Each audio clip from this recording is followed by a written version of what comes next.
Strategy 2 for keeping students coming back is with social and emotional connections.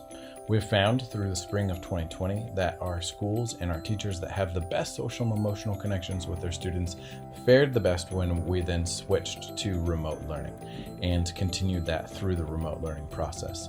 So what does it look like to have those social and emotional connections? I know that can be so hard digitally, yet we have many teachers who have pioneered amazing ways to do this, and we can learn. So we need to make sure that our students are feeling connected both to the teacher and to each other. Student connections and personal relationships is a really big part of culturally responsive education and is actually our fifth mindset for DPS CRE. We need to have welcome videos every day. This is by far a best practice, and the teachers that do welcome video every day have seen great engagement in their classes. It's also a great idea to have some sort of closure every day. Maybe that's live closure, maybe that's like an exit ticket, whether students are in person or remote. But having a welcome and a closure is best practices and included in Zaretta Hammond's CRE and the Brain. Set office hours is always a great idea too, that students have a consistent place that they connect with the teacher. So having a set time every day, and that doesn't change throughout the week. So it's not Tuesday at 10 o'clock, Thursday at 1 o'clock. That is a set time throughout the week.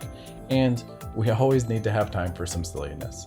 Even in the middle schools that I've taught in and elementary schools, that students love to roll their eyes and shake their heads at their teachers or principals being really silly, but it really goes a long way, and they do enjoy it, even though outwardly they don't show it. They do love it in the end. So what are some ideas that you can do? So here's a really fun one that I saw in a teacher seesaw class, is that they engaged family connections by having students ask at home how the family members use math. Now, not everybody's going to be able to complete this assignment due to some family dynamics and stuff, and that's okay.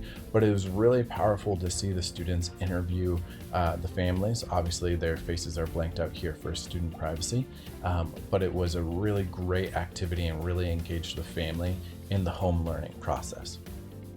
You can do fun things too. It doesn't need to be all academics every single day. We need to have those social emotional connections. So maybe you do a would you rather, right? It's not an academic thing at all, but it is something that we can get students engaged. And this assignment was actually done where students did a would you rather, and they filmed themselves so that the students can get that connection by seeing and hearing their classmates in the remote setting. And it was a fun thing to do. They actually did this on a Friday, and so they had fun Fridays in this class. You can also do fun things with your announcements, right? Here's from CEC, and the teacher has dressed up as a hot dog. That's just funny as heck. Other schools have done, like at Merrill, they did an attendance challenge, and the assistant principal shaved her head for an incentive for that. So getting those social and emotional connections, even if they're silly, even if they're over the top, really goes a long way. We've seen amazing progress and amazing engagement from those teachers and those schools that have gone out of their way to get those social and emotional connections. Even in the remote digital setting, we can continue to do that.